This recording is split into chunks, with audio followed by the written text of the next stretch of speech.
നമസ്കാരം. ആലപ്പുഴയിലെ BJP. OBC. Morcha സംസ്ഥാന സെക്രട്ടറി രഞ്ജിത്ത് ശ്രീനിവാസനെ കൊലപ്പെടുത്തിയ കേസിൽ എല്ലാ പ്രതികൾക്കും വധശിക്ഷ.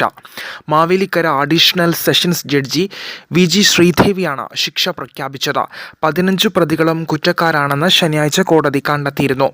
പോപ്പുലർ ഫ്രണ്ട് എസ്.ഡി.പി. പ്രവർത്തകരാണ് പ്രതികളെല്ലാം. കുറ്റകൃത്യത്തിൽ നേരിട്ട് പങ്കാളികളായ 12 പേരും മുഖ്യ ആസൂത്രണം നടത്തിയ 3 പേരുമാണ് ആദ്യഘട്ടത്തിൽ വിചാരണ നേരിട്ടവർ. ആകെ 15 പേരാണ് പ്രതികൾ. ഇവർ കുറ്റക്കാരാണെന്ന് കോടതി കണ്ടെത്തിയിരുന്നു.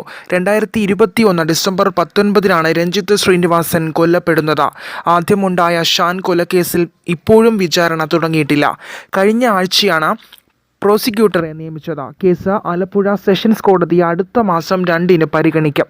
ആലപ്പുഴ വെള്ളക്കിണറുള്ള വീട്ടിൽ അതിക്രമിച്ചു കയറിയ പോപ്പുലർ ഫ്രണ്ട് പ്രവർത്തകർ രഞ്ജിത്തിൻ്റെ അമ്മയുടെയും ഭാര്യയുടെയും മകളുടെയും മുന്നിൽ വെച്ച് വെട്ടിക്കൊലപ്പെടുത്തുകയായിരുന്നു.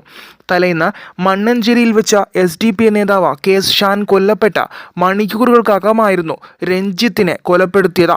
ഷാൻ വധക്കേസിലെ വൈരാഗ്യമാണ് കൊലപാതകത്തിൻ്റെ കാരണമെന്നാണ് പോലീസിൻ്റെ കണ്ടെത്തൽ. അപൂർവങ്ങളിൽ അപൂർവമായ കേസാണെന്നാണ് പ്രോസിക്യൂഷൻ വാദം. കേസിൻ്റെ സാഹചര്യം കണക്കിലെടുത്ത ആലപ്പുഴ ജില്ലയിൽ പോലീസ് കനത്ത ജാഗ്രതയിലാണ്. കോടതി പരിസരത്തും കനത്ത സുരക്ഷ ഒരുക്കിയിട്ടുണ്ട്. News desk Mallu 1.